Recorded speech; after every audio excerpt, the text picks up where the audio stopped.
This episode is brought to you by Indeed. When your computer breaks, you don't wait for it to magically start working again. You fix the problem. So why wait to hire the people your company desperately needs? Use Indeed's sponsored jobs to hire top talent fast. And even better, you only pay for results. There's no need to wait. Speed up your hiring with a $75 sponsored job credit at Indeed.com/podcast. Terms and conditions apply. This episode is brought to you by Walmart. New beauty is in bloom at Walmart, and it's all about springtime radiance. From Drybar, Tula Skincare, and hundreds more available online, Walmart has the premium brands you want and this season's on-trend products for flawless, glossy hair and hydrated skin. Big name beauty brands? Check. The things you love? Check. Find trending spring beauty and all you need to look and feel gorgeous at Walmart, on app and online.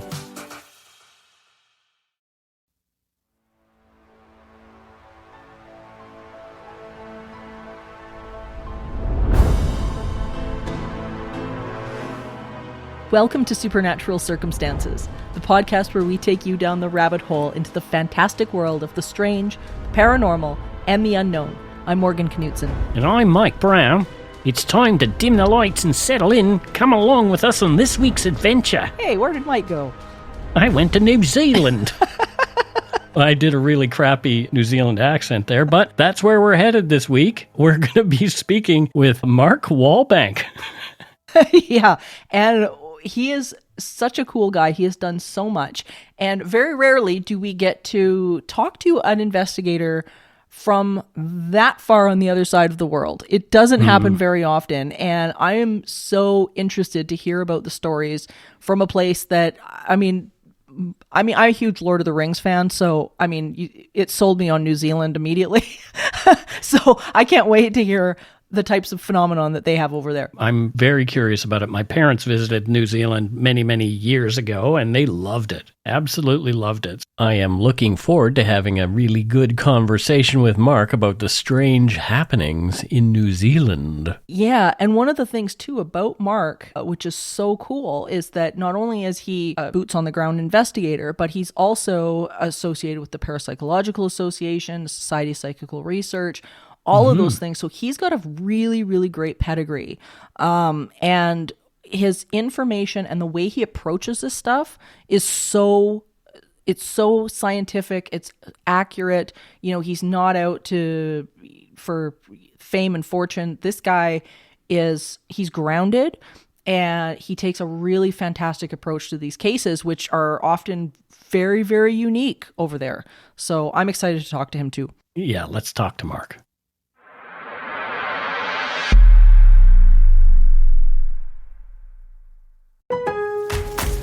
Springfest deals are still in full swing at Lowe's. Right now, get 5 bags of Stay Green Premium Color 2 cubic foot mulch for only $10. And get up to 40% off select major appliances. Plus, save up to $300 when you buy 2 or more select GE kitchen appliances of $396 or more. Lowe's, we help, you save. Valid through 4/16, excludes Alaska and Hawaii. Selection varies by location while supplies last. See Lowe's.com for more details and qualifying items. Ryan Reynolds here from Mint Mobile. I don't know if you knew this, but anyone can get the same premium wireless for $15 a month plan that I've been enjoying. It's not just for celebrities. So do like I did and have one of your assistants switch you to Mint Mobile today. I'm told it's super easy to do at mintmobile.com/switch. Upfront payment of $45 for 3-month plan, equivalent to $15 per month required. Intro rate first 3 months only, then full price plan options available. Taxes and fees extra. See full terms at mintmobile.com.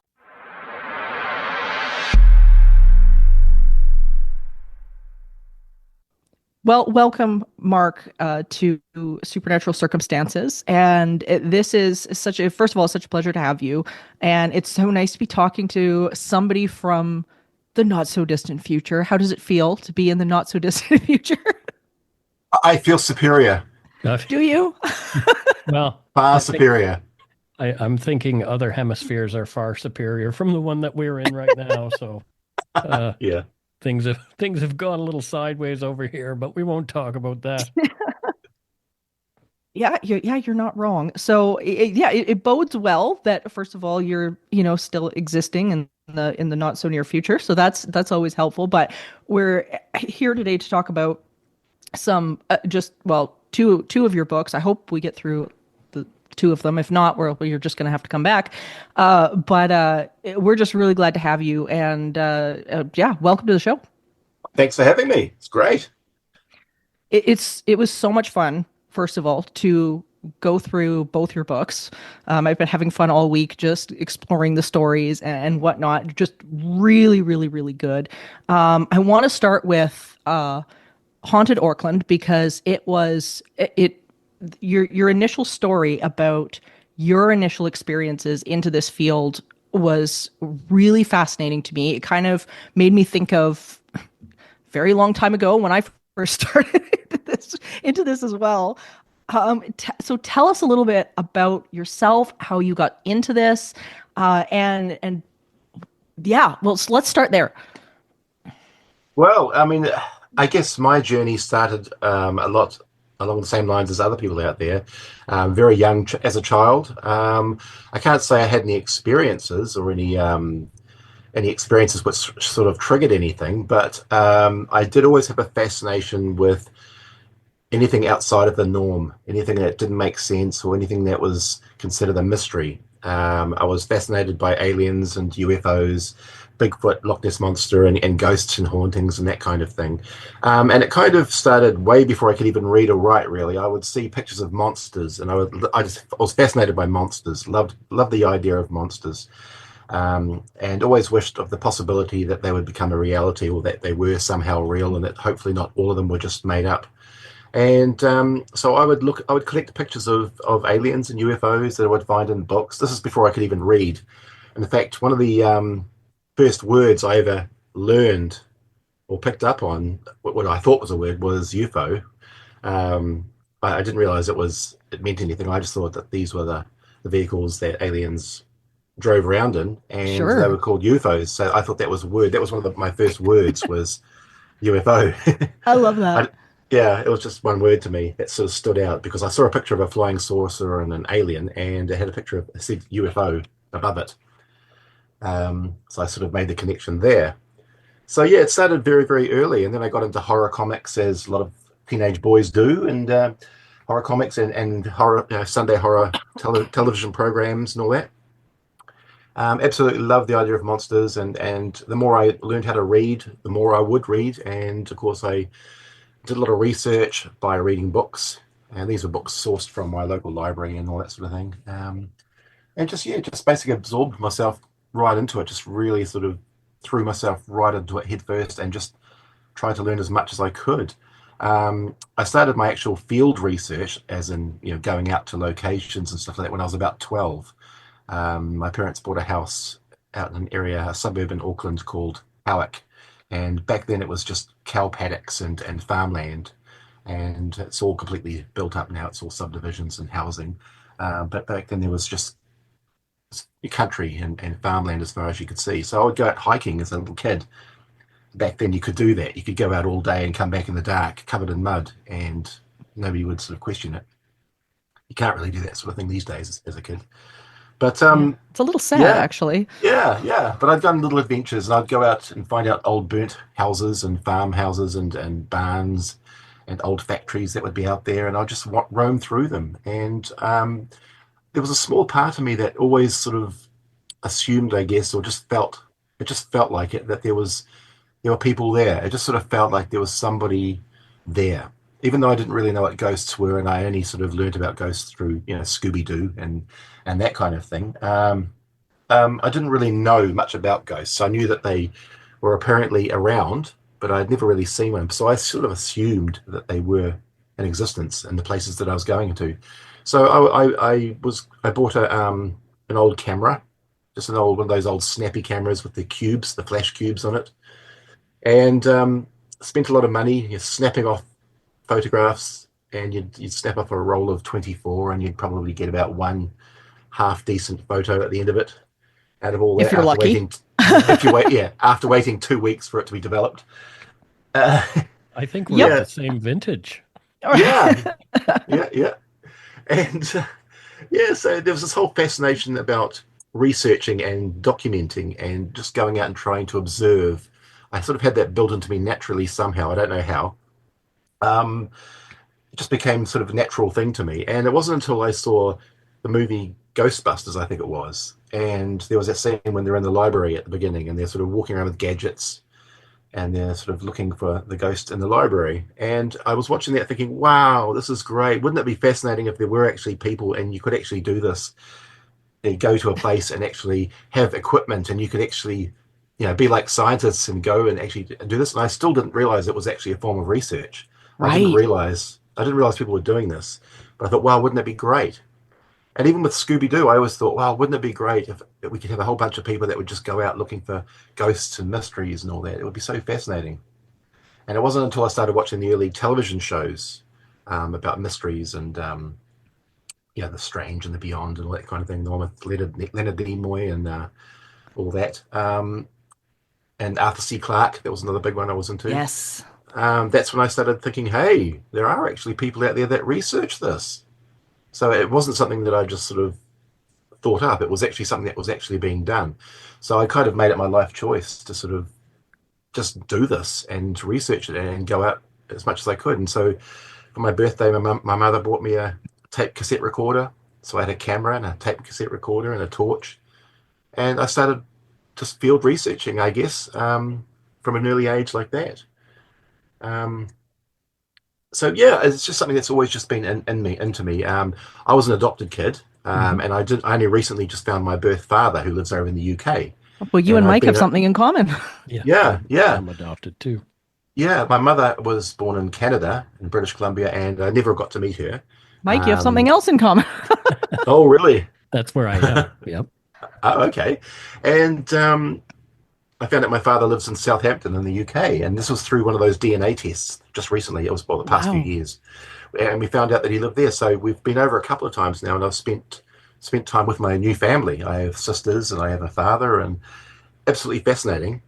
But it was quite weird because within that family group, I have cousins and aunties that were psychics. I had a cousin that was a paranormal researcher as well a few years back, and so the whole paranormal thing was actually something that has gone in through my bloodline, which was quite fascinating to me. It was amazing.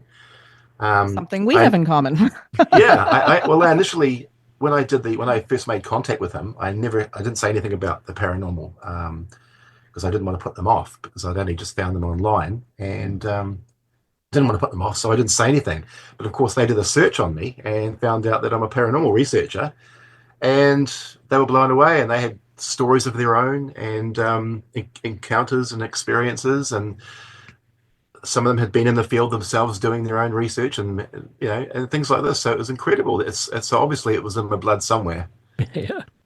I think that's just how this kind of works. I wrote a book a couple of years ago called The Gift of Instinct. And the one thing that I talk about in the book is the fact that the people who are drawn to this really, really do have a calling for it. And it's either within the family, but it usually starts someplace far deeper than that. Like there's something that you can't let go of. And the more you're talking about it, the more I can hear it with you as well. My great-great-grandfather was president of one of the first parapsychological associations in Canada. And I didn't know about that until about 6 years into doing this. And that was a couple decades ago now. But so I totally get what you're saying. It's very much ingrained. And that kind of brings me to my first couple of questions about this, because we're used to hearing stories, I think, from the UK, from America, from Canada and whatnot, but very rarely do we hear stories from places like New Zealand or places like Hawaii or places that people, I don't know, for some reason the stories just don't trickle over here. And that was one of the things that really took me about your book, is the fact that you're kind of bringing some of these stories to light. Was there a story in particular that really got your interest in writing or an anthology like this? Not a specific story, but I was influenced by a good friend of mine who lives down in Wellington. His name is James Gilbert, and he's a paranormal researcher down in Wellington, which is the capital of New Zealand. And he'd written a book back in, I think it was 2009, 2010, called Spooked, and it was exploring the paranormal in New Zealand. And this inspired me. I read this book and it inspired me. It was just so great to meet a fellow New Zealander who was out doing this sort of stuff. So I found him a big inspiration, and we're really good friends now. We've investigated many times, and we hang out quite a bit. And we stay in touch. He's a lovely guy. Yes, he wrote this book, and it got me all sort of inspired. I thought, well, I've got folders and folders of investigation reports, and we would write up all these reports, write down all these journals and notes. We had folders and folders of work going back, quite a few years, and thousands of photographs from investigations. We just had so much material that just never really saw the light of day. And we had our Facebook page, and we had our website, so we could put stuff on there. But I don't know, there was just no sort of, I guess, journal or book, something solid. I mean, the internet is fine, but it's so disposable, and it's so easily lost. Yeah. Whereas a book is a solid, fixed item. So I decided I would give it a go, and I would try and compile some of our reports and ideas and opinions into a book. And that's where I came up with Voices in the Walls, which was my first book. And that was just, people were blown away by that. It was so popular. And so I did a follow-up one called Talking to the Shadows. And that was sort of a follow-up of the first one, the same sort of idea. And then I got picked up by a publisher who had bought the first two books and absolutely loved them and thought it was something totally unique for New Zealand, and offered me a publishing deal for a book. So then I did the Haunted New Zealand Road Trip, which was another book. And that was quite flashy. It had photographs and all that in there, and it was quite nice. And then I decided to do one about my own hometown, Auckland, and then followed up with that with Haunted South Island, and I'm currently working on the Haunted North Island book, and then I pretty much would have covered the whole of New Zealand. I think it's fantastic. And what I really liked about this too is the fact that there's so much cultural history within New Zealand, and with the Maori people and the indigenous people there, which we talk about often on the show here about Canada and whatnot. There's so much history and it's so much different phenomenon that's there. It seems to be such a hotspot for all sorts of things. So let's get into this a little bit. What type of phenomenon do you guys experience in New Zealand? It seems to be right across the board. We're pretty much the same, except we don't have the sort of history, I guess, the longevity. The colonization, sort of the white man in New Zealand, really only dates back, I guess, less than a couple of hundred years, I guess. So as far as buildings goes and architecture and all that, it pretty much started only a couple of hundred years ago, really. Before that, it was Maori, and that dates back quite a bit as well. But and there is talk of pre-Maori civilizations as well, but that's a bit of an argument.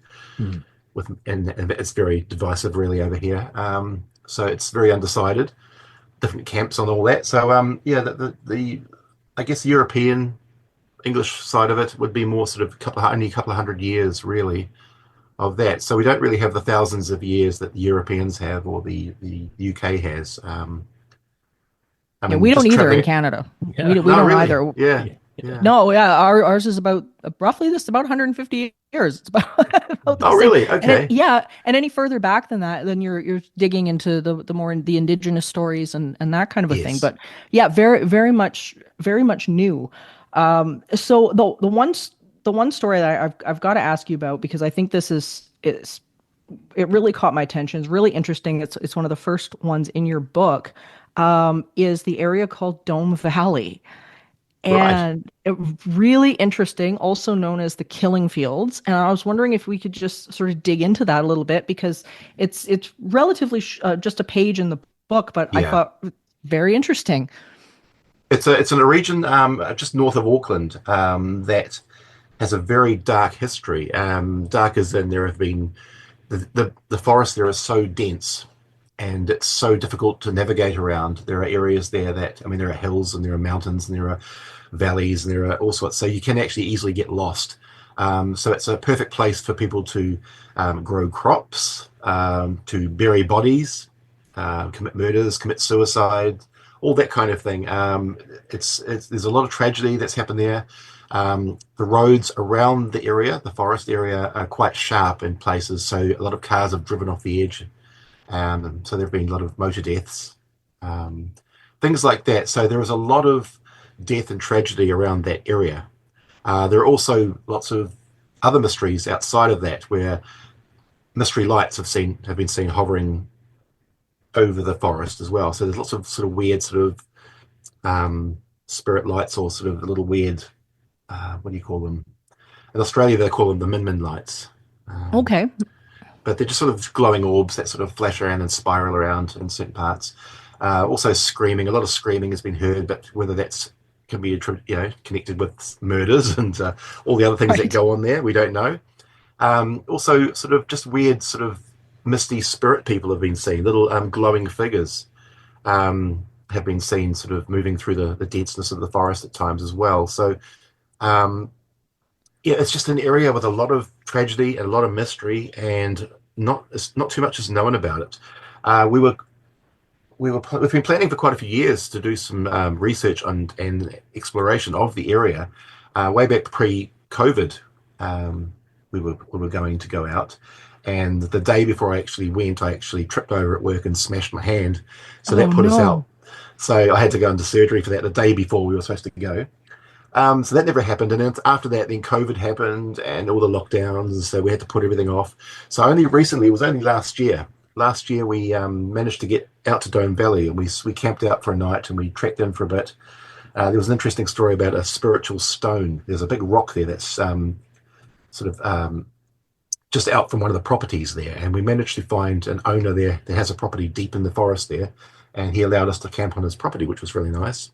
Yeah. And on his property, he said that this Maori elder turned up one day on his doorstep and said that he was drawn to a spirit energy of a rock. There's a stone apparently in the forest just outside from his property that was drawing this Maori elder to his land. And so he was basically being directed by these voices. And so he went out and he was following the energy, and he found the stone.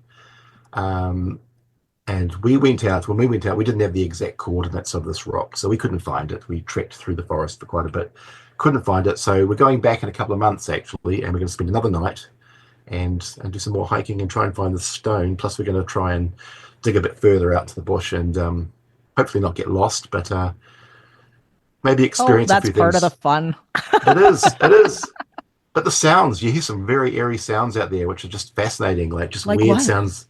Just, I don't know, things that could be animals. I mean, we don't have the wildlife that you guys would have over there.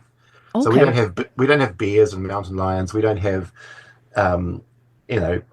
raccoons, and we don't have all those sort of screaming animals that sort of make loud noises. But we do have pigs, wild pigs. We do have opossums and things like that. And we do have a few deer, but we don't really have the sort of wildlife that you guys have over there. So yeah, you can limit it. You can sort of narrow it down to what's making the sounds, and if it's outside of that, well, that's quite interesting. But you do hear weird screaming and grunting. We did hear grunting last time. That was quite weird because it could have been a pig, a wild pig. They can get quite vicious out there. Those pigs, they're very territorial. But it was a very deep bellowing grunting sound, which could possibly be a pig. But that's the only thing I could think of that it could have been. Interesting. So in the other realm of what it could be, what was your thinking as to what it might possibly be? Well, being a big fan of Bigfoot, I would like to think it would be something like that. But we just don't have that kind of thing here. We do have Maori legends. There are Maori legends of the Moiho man, which is a hairy sort of tribe of people that used to live over here in the deepest forests. But that was kind of, they were considered guardians of the land, guardians of the forest, and it was sort of steeped in sort of Maori folklore and all that. But there are people here that do sort of like the idea of New Zealand having its own Bigfoot. I mean, the UK apparently has them as well, and they're all over the world. So, of course, New Zealand has to follow. And so there are people that believe we do have one here, which I don't think we have deep enough forests for that, but possibly. I like to think possibly, yeah. It would be cool if it was. Well, it's interesting to think about just how much of these, not only these creatures, but just these lands that we don't really know about. I know, like, I mean, Mike and I, we've been on a few strange adventures ourselves, and it's really funny because just when you think you know the environment, you think you've got a beat on things, the environment and nature just shows you something new. And what's really cool about, I think about what you're saying and your story, Mark, is just how much there seems to be sort of this overlay of maybe what a lot of people would consider folklore that maybe it is being drawn from some sort of truth. I know for like here in Canada, that's the one thing that we hear about all the time when you were describing the guardians of the woods and things like that. In Canada, they're Sasquatch and things like Dogman, very much seen that way, as the guardians of nature, all of those things. And I mean, well, Mike, here you are smack dab in Sasquatch country. Yeah, so I live probably a half-hour drive from Ruby Creek, which is one of the most famous Sasquatch sightings ever. Wow. Before Patty of the Patterson film, and there's, I mean, I'm really close to Harrison as well, where researcher John Green did his thing, and there's some cool museums that I've been to and saw the really cool footprints that they have taken casts there. It's so weird to see those things in person. When I grew up in Nova Scotia, I saw those things in books. But to see them actually in person, you're like, whoa. Yeah. I'm a big fan of Jeff Meldrum and his work, and same here. The stuff that he comes up with is just it's incredible. It's fascinating. I'm in the wrong country, to be honest. I'm in the wrong country. Every time we go to the UK, I say to my wife, I'm living in the wrong country. I should be here. And then, of course, we spent a lot of time. Well, we spent earlier this year. At the end of last year, we went to Hawaii, and of course, I get along really well with the Hawaiian people there, and I just love the stories. I love the storytelling as well, and the people have such a passion with their ancestry and just the folklore and all that. So it's just such a beautiful place, and the people are just so beautiful and wonderful. With every country I go to, I think I'm living in the wrong country. Well, come here and visit. Absolutely. I know. I'm keen. I'm very keen. I want to spend time in the Pacific Northwest up there and Yeah. do some trekking. Oh, absolutely. There's so much. But what's neat about the parallels that I'm hearing with New Zealand and Canada, which is I did not expect there to be quite as many parallels as I'm actually hearing. I don't know why, but I wasn't expecting there to be quite so many. But you were talking about these hovering lights, the strange phenomenon seeming to crop up in places like Dome Valley. You talk about Riverhead Forest as well. Yeah. And maybe you can tell us a little bit about that in a second. But I find it really interesting that there seems to be these same hotspots in New Zealand as there is here, where there seems to be these areas where stuff just seems to be more prolific and kind of unexplainable. So yeah, just talk to us a little bit about Riverhead Forest, because this is kind of leans into that same idea as well with hearing these screams, these hovering lights, that kind of thing. Really interesting. Yeah, well, I was actually out at Riverhead a couple of weekends ago as well. It's such a fascinating place. It's very I don't know, I guess I want to say American. It always has the redwoods, the big tall redwood type trees, and it just looks amazing. It just looks very squatchy to me, Yeah, it just has that look, and but that has the same sort of reputation as Dome Valley. Parts of Riverhead get used for paintball operations, so they run around there sort of shooting each other. But there are a lot of areas are sort of closed off to the public. I'm not sure why, but they're closed off to the public and you can't go through there. But there are there's a lot of tragedy as well. A lot of bodies have been dug up.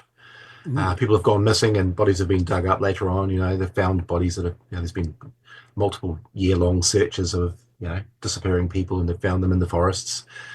things like that. So I guess it's the same sort of thing that you get overseas in all the various countries. I guess, like the Japanese, suicide forests and all that Right. sort of thing, where people just go missing and then they're found later on. I mean, it happens. I guess it's a worldwide thing. We have our creatures. We have a couple of lake monsters here as well that have been spotted from time to time, and I mean that steeps back into Maori folklore as well. But people are actually still seeing them physically. So yeah, we have the same mysteries, but I guess we're smaller and less known about.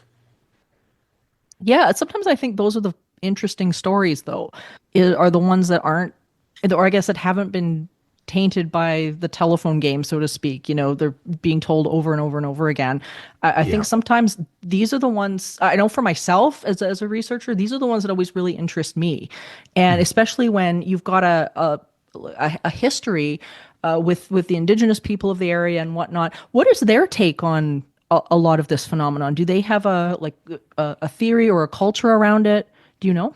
It is, but we have to be very sort of sensitive about it. It's something we have to tread lightly with. There have been certain areas of interest to us that we've wanted to research further and explore and document, and we've been told no, we shouldn't. It would be disrespectful, and Yeah. we must stay away. And just even going onto the land is considered, it's tapu, which is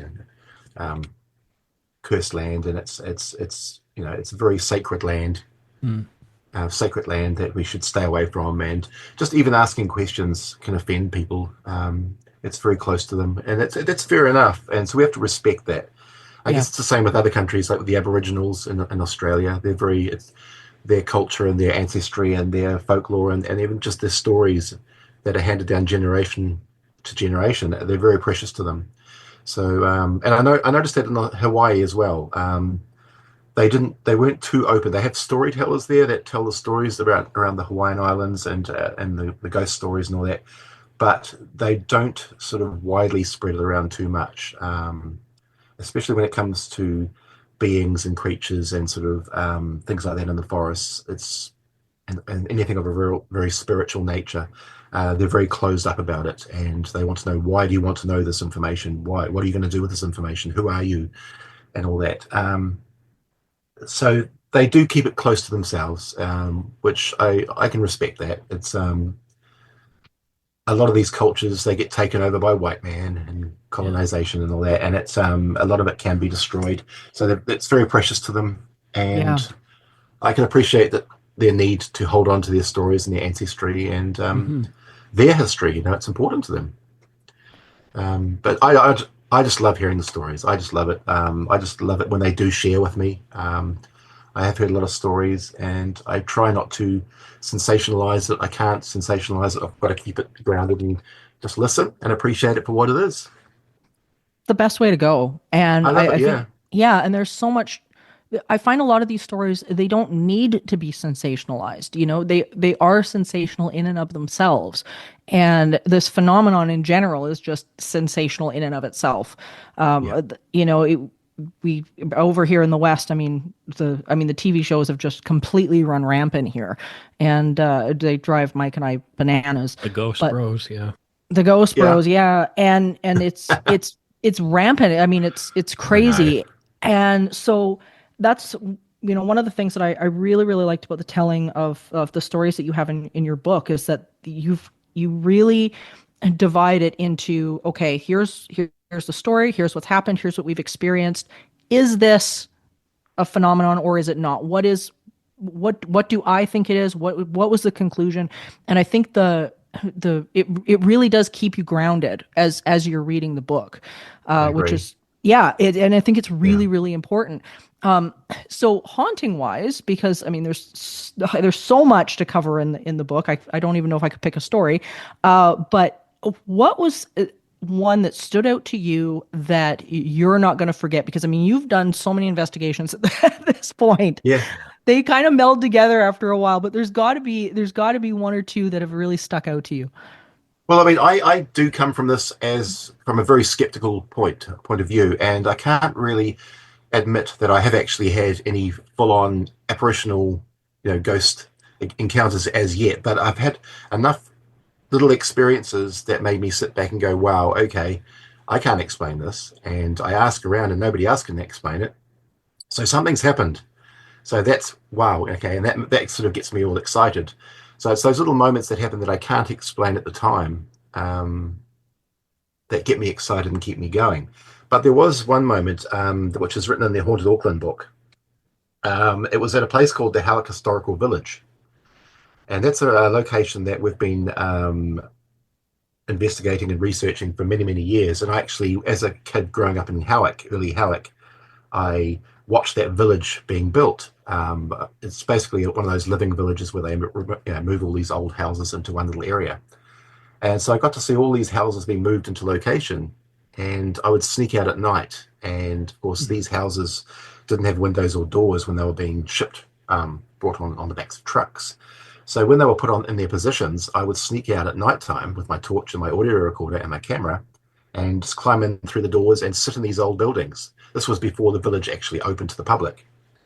And I would just sit in there by myself and just listen and observe and document. And it was fascinating. But yeah, in that village, there's one building there called Puanui Homestead.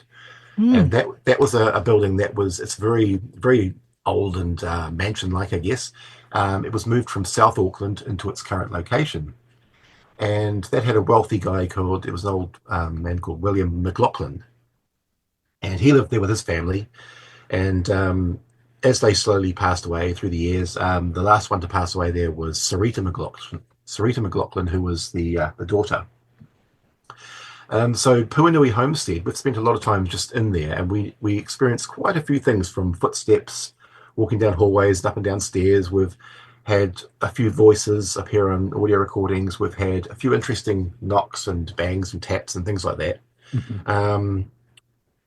But with an old building, of course, we usually dismiss all the knocks and taps. But there was one building that sort of stood out to us. So we decided, instead of doing investigations with the whole team there, we would do little solo overnighters where each team member would spend a night by themselves in Puanui Homestead. Neat. And that we would set up cameras, would have it there, and they would sleep on the floor and just document their surroundings and just basically be there in the environment, just them in the house, and just see what happens and hopefully record things that happen. Of course, I did the first night. I didn't tell anybody where I was going to be, so nobody knew I was there. I had my laptop set up in the front living room. I had cameras set up all over the place. I had there was a story about an old woman that is often seen climbing up the stairwell, the main stairs. So I set up a camera on a tripod, aimed up the stairs, thinking, well, if she walks up the stairs, I'll try and hopefully capture her doing this. And right at the top of the stairs there, I had this torch in my hand. It was just a flat-based torch, so it doesn't roll. It's just like a flat torch with a button on top of it, about the size of a cell phone. And I thought, well, I had it in my hand. I thought, well, maybe I should put this here somewhere as a trigger object. There was a chair at the top of the stairs, just around the corner. It's kind of a spiraling staircase.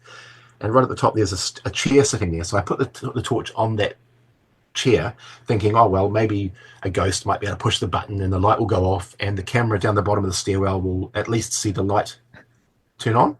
Sure. So I didn't think much of it at the time. It got to about, it was about 3 o'clock in the morning, just before 3. And it was on a Friday night, so I'd had a full day of work and I was really tired. So I decided, and throughout the whole night I was hearing shuffling sounds and it felt like a presence behind me. I kept turning around because I kept thinking there was somebody standing behind me while I was at my laptop. And I was hearing little shuffling noises, and about just before 3 I decided I'm going to get some sleep now. So in my sleeping bag on the hard living room floor, I went to sleep. And it was about 3:15. I heard a bang. And this almighty bang that happened. I assumed it was from upstairs. I sort of staggered out of my sleeping bag and went to check out what it was. And I found my torch at the bottom of the stairs.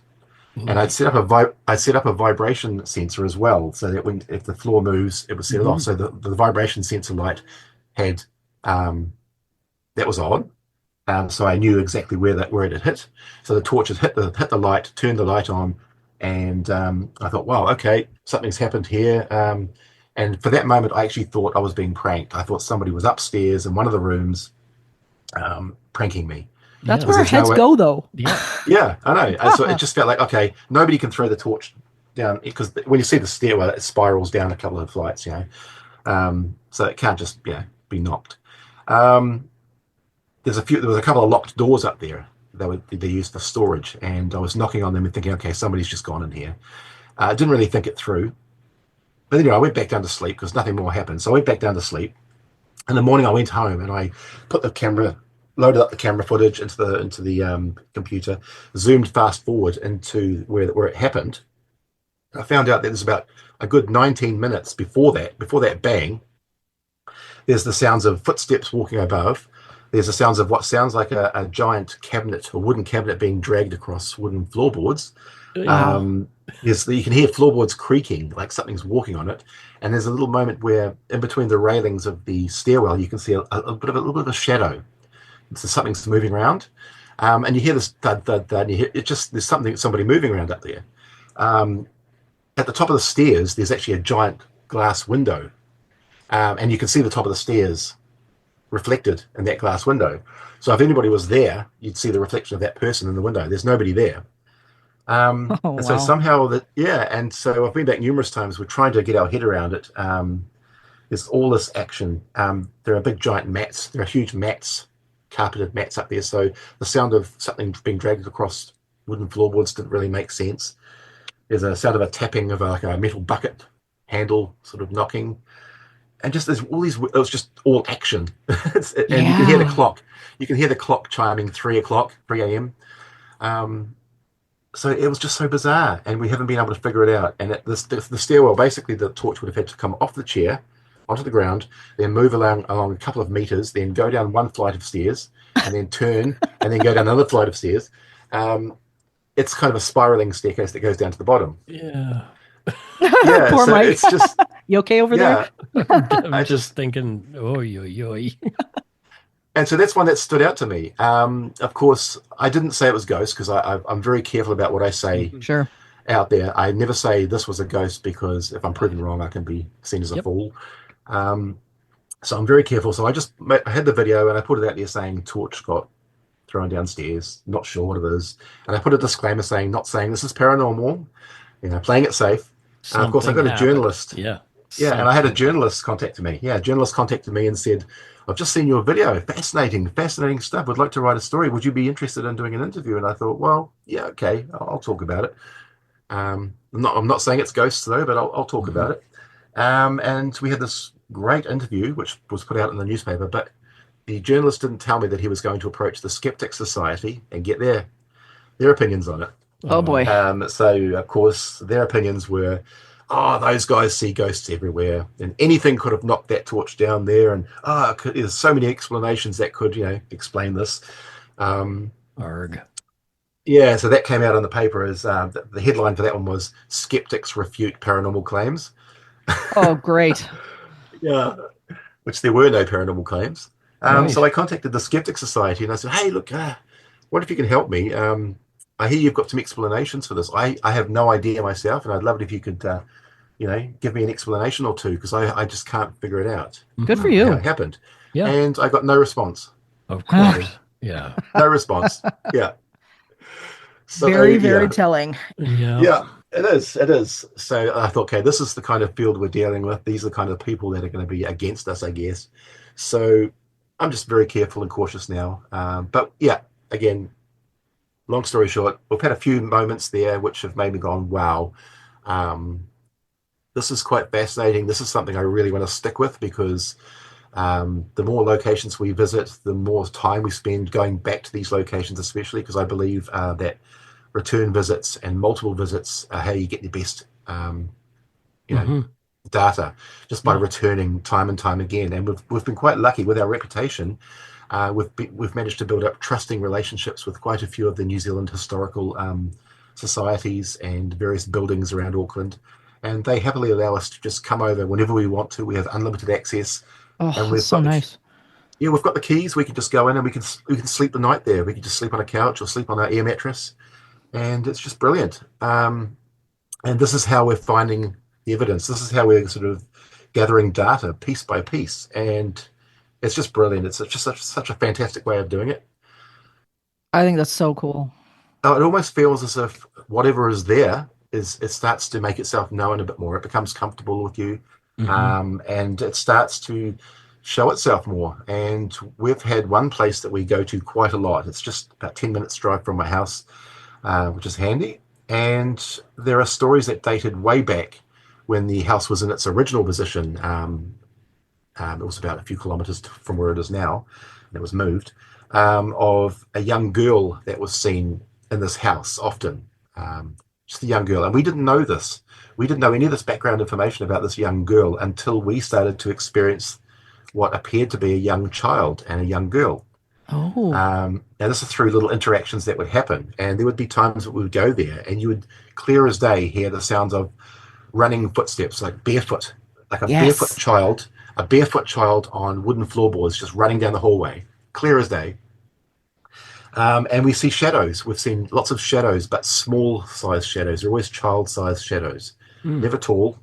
And we've often seen things on the stairwell, like little shadows coming down the stairs, footsteps creaking down the stairs. And this is where this girl has been seen, as more often as on the stairs and upstairs on the main mezzanine floor. Neat. So yeah, and numerous other investigators have come out with us there, and we say they'll come along with us, and they've sat there and they've seen short shadows, they've heard the footsteps. We've had little trigger lights that we use, we tried various different trigger objects, like little push lights, little pop lights that you push and the light goes on and off. And we've had little, what appear to be communication sessions with and interactions with these little push lights. I guess it's very similar to, I mean, it's nothing like the torch trick, you loosen the back of the torch. We don't do that.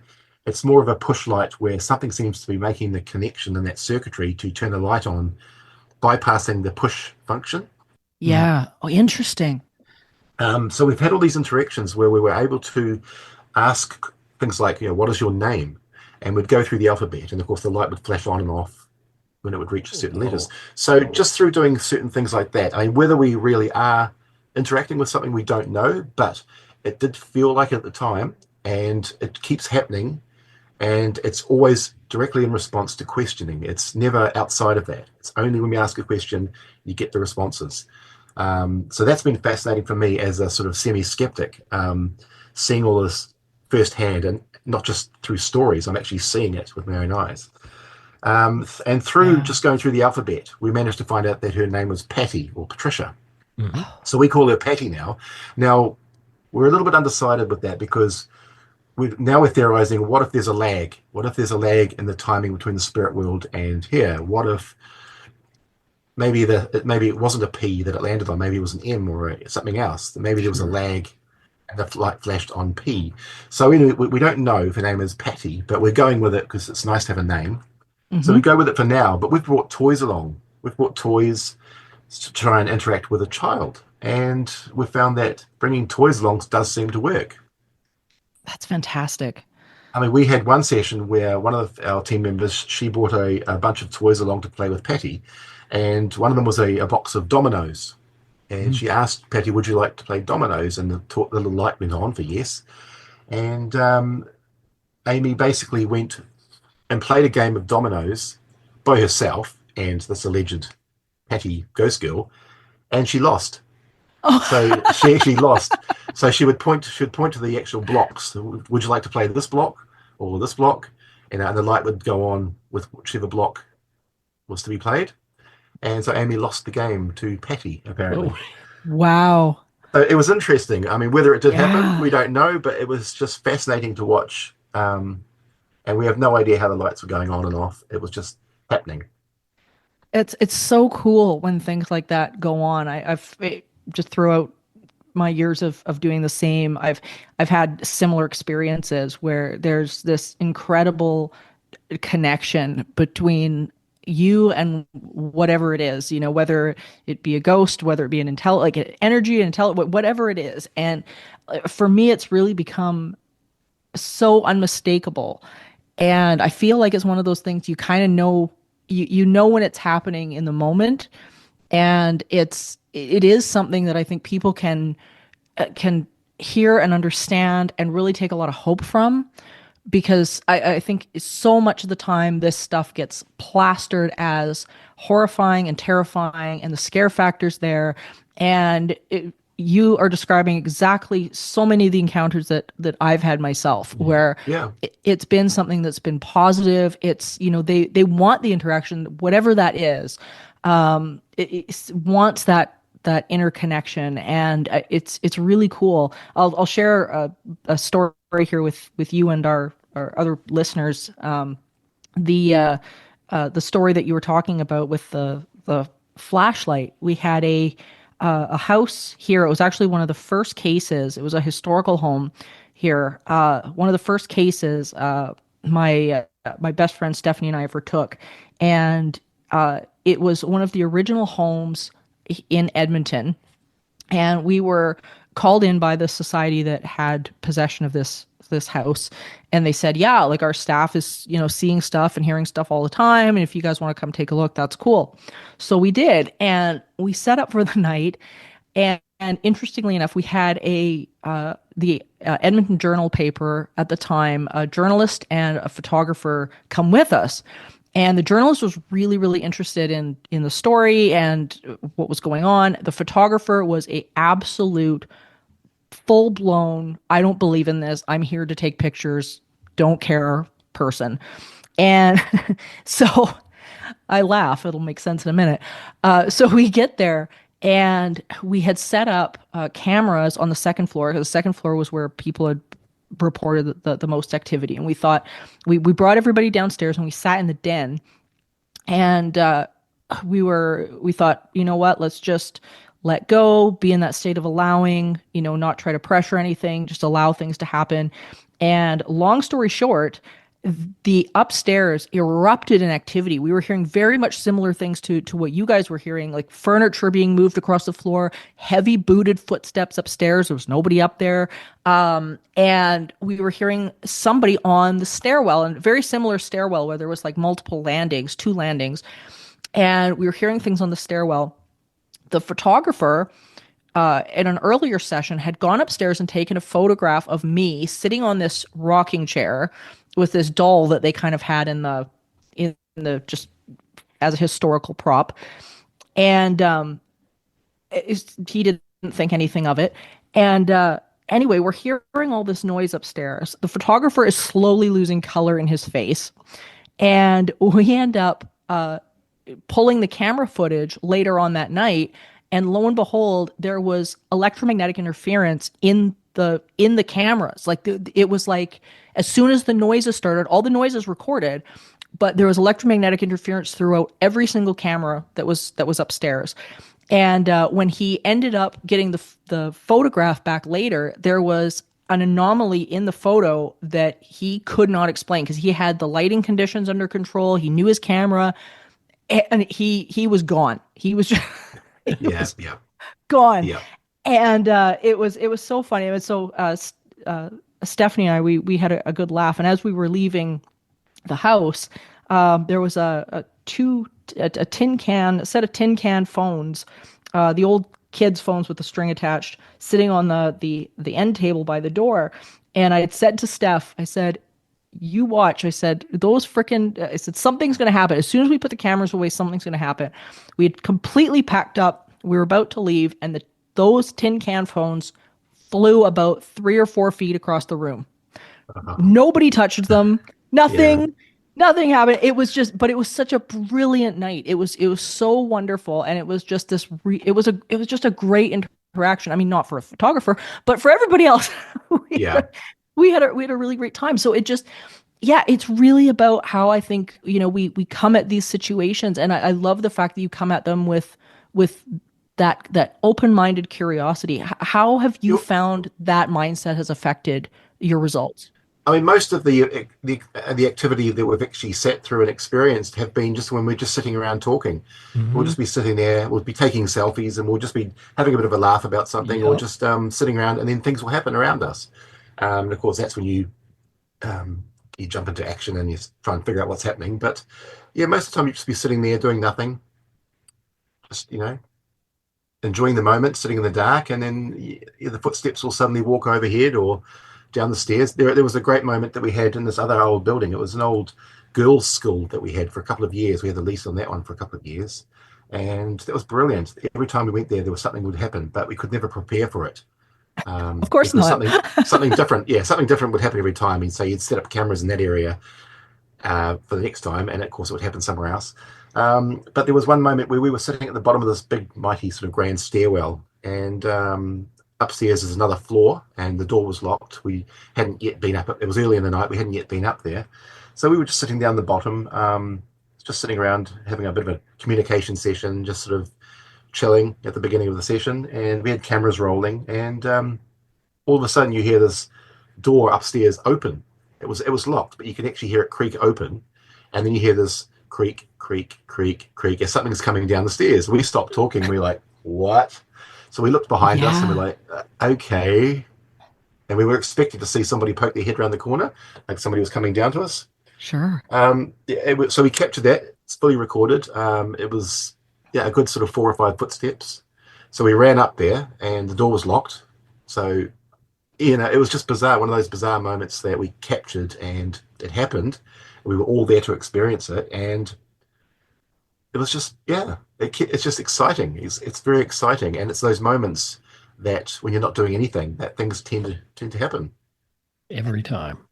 Every time. Yeah. Every time. Yeah. I think of all the amazing things that have happened. Yeah. I think of all the times that we've missed. We haven't captured on film, but they happened, and we think about them fondly. We talk about them as a team, and we think, remember that time that this happened. Remember that moment. And they're great memories, but of course you've got nothing to show for it, which is a little bit frustrating. But at least you've got those memories, and you know that they happened, and you know yourself that you couldn't explain it, but it happened. So they're important moments in your life and your history and this journey in the paranormal. I think some of the time, and this is at least my personal experience, is that some of the time, if the cameras are out, you don't experience what you could if the cameras were away. Yeah. I know that's the one thing I've really found throughout this journey, is that there's some phenomenon specifically that I've encountered over the years where if you've got your camera out, it ain't coming. Mm-hmm. And I think some of the things are meant for us. It's like they're meant for their personal experience. I don't even know if they're necessarily meant to be shared, but I think some of this stuff really does make us sit back and do more inner introspection. Like maybe it's just not meant for everybody. What do you think about that? I think I totally agree, and I think it sort of shows true in Bigfooting as well, especially with the habituation, approach, where you don't have cameras going. You just basically sit in the moment, sitting out there by a campfire or whatever, and just no cameras running, because it's theorized that Bigfoot could see the infrared light as well coming from the cameras, so they tend to avoid trap cams and that kind of trail cams and all that. So I don't know.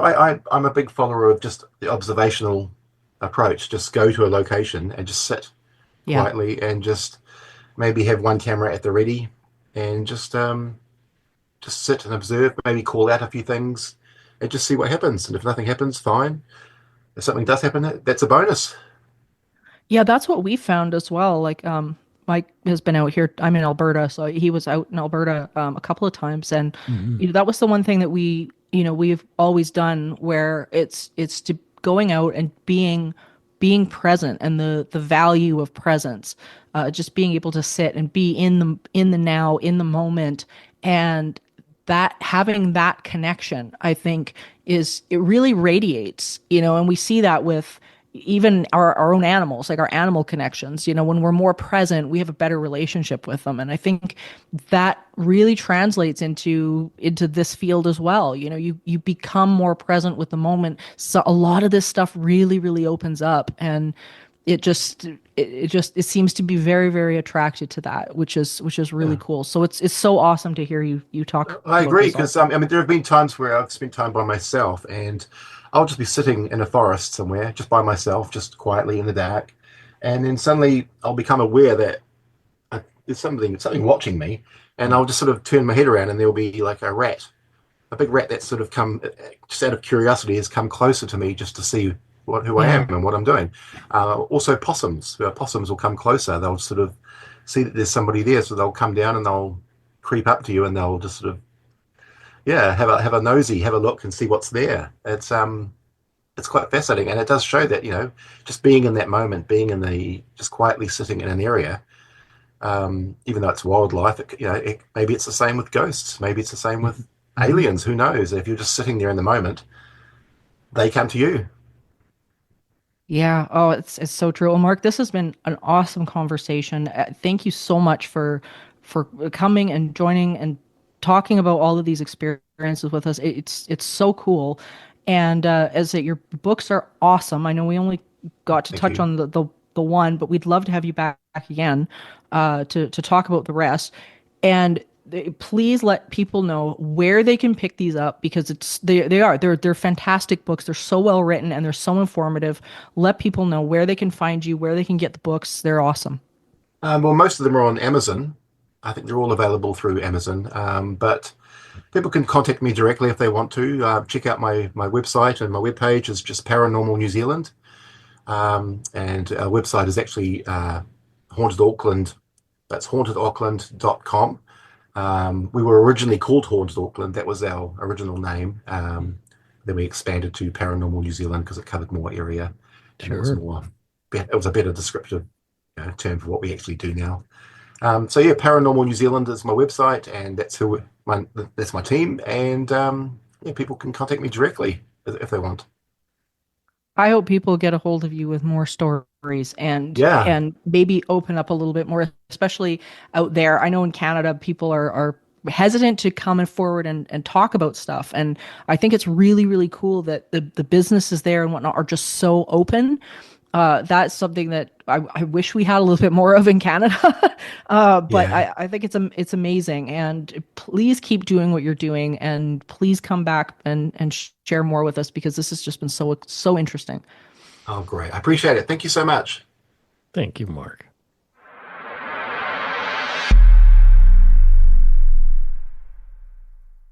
Spring is here, and you can now get almost anything you need for your sunny days delivered with Uber Eats. What do we mean by almost? Well, you can't get a well-groomed lawn delivered, but you can get a chicken parmesan delivered. A cabana? That's a no. But a banana? That's a yes. A nice tan? Sorry, nope. But a box fan? Happily, yes. A day of sunshine? No. A box of fine wines? Yes. Uber Eats can definitely get you that. Get almost anything delivered with Uber Eats. Order now. Alcohol in select markets. Product availability may vary by region. See app for details. Hey, Fidelity. How can I remember to invest every month? With the Fidelity app, you can choose a schedule and set up recurring investments in stocks and ETFs. Oh, that sounds easier than I thought. You got this. Yeah, I do. Now, where did I put my keys? You will find them where you left them. Investing involves risk, including risk of loss. Fidelity Brokerage Services, LLC, member NYSE, SIPC. Hi, I'm Donna Friesen from Global National. Life moves fast these days, and we want to make it even easier for you to get the news you need. That's why you can now get Global National every day as a podcast. The biggest stories of the day with analysis from award-winning global news journalists. New episodes drop every day, so take this as your personal invitation to join us on the Global National podcast. You can find it on Apple Podcasts, Spotify, Amazon Music, and wherever you find your favorite podcasts.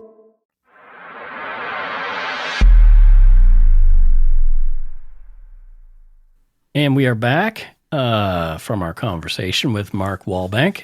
What a good guy. I like him a lot. He's really charismatic. He loves what he does. You can tell. Yeah, and he loves people. And I think he's such a great teacher with all the books that he's had out over the years. He's got tons of them, you guys. So if you're interested in more New Zealand stuff, he is the go-to for this. He's got so much information available that you guys can go and access, and we'll have that in the show notes as well. But Mark is one of those people that I just love his approach, and I love how he approached the skeptical society there to challenge them about cases. I think that was just a brilliant move. You know, you're going to be skeptical, sure. Absolute skepticism is a healthy thing. Absolutely. It is an absolutely healthy thing. Think like if you see a shadow in the night and you say it's a ghost, Let's look at that a little bit. Maybe it's not. Maybe it's something else. And so you go to the people who are skeptical about that, and you ask them, please help me to investigate this. I'm curious what your take is. But when they don't respond, that's telling, really. They're not skeptics. They're more like cynics. Cynics that have an agenda at that point. Right. Skepticism, I think, is about being able to examine something and remove your emotions from it. Have critical thought about what you're looking at. Be able to take the ego out of examining the experience instead of making it what you want it to be. Well, let's take a look at what this actually is. And Mark's got a great way of piecing these things out, and probably because he has been associated with things like the Parapsychological Association and things like that, where you kind of learn those skills. But the fact that he writes his books in that same style, I think is really, really important. And people can pick his books up and know that they're getting something that is as real and as close to the truth, I think, as he's able to present it. But New Zealand is an adventure. I want to go so bad. There's that Crosby, Stills, Nash song, Southern Cross. It's a constellation that we can't see from here above the equator. So I want to go there just if I can look up in the sky and see different stars, Like, I would love to do that. Well, we kind of forget about these places, as we're going along, because we get so familiar with stories from America and Canada and even the UK, really. We hear an abundance of these tales, and we forget that there's places like Hawaii, like there's places like New Zealand, Asia, that have unique experiences in and to themselves that are just as fascinating and exciting as what's here. Like the fact that they're seeing these strange lights in the woods and these sort of fairy stories that are coming out of these locations, and hearing weird roars and growling like what he was talking about when there's no really big predators over there. I mean, there's so much to look at and think about. Maybe even more so than what we've got on this side of the pond. Let's do more of that. I want to talk to somebody about the Tunguska event at some point, because I think that's pretty cool too. Well, that's probably going to be another episode. Yep, exactly. Well, there you go. Give us more food for thought anyway. Thank you for joining us on this eerie expedition, dear listeners. And remember, there is no line between the natural and the supernatural. All is consciousness. Until next time, stay curious, friends. Do that. Supernatural Circumstances is a co-production of Entity Seeker Paranormal Research and Teachings and Good Egg Studios. This podcast is part of the Curious Cast podcast network. Theme music by Corey Johnson of Catalyst Records in Edmonton, Alberta. You can learn more about Morgan Knudsen at entityseeker.ca and learn more about me, Mike Browne, and listen to my show, Dark Poutine, at darkpoutine.com. Feel free to email the show at supernaturalcircumstances@gmail.com.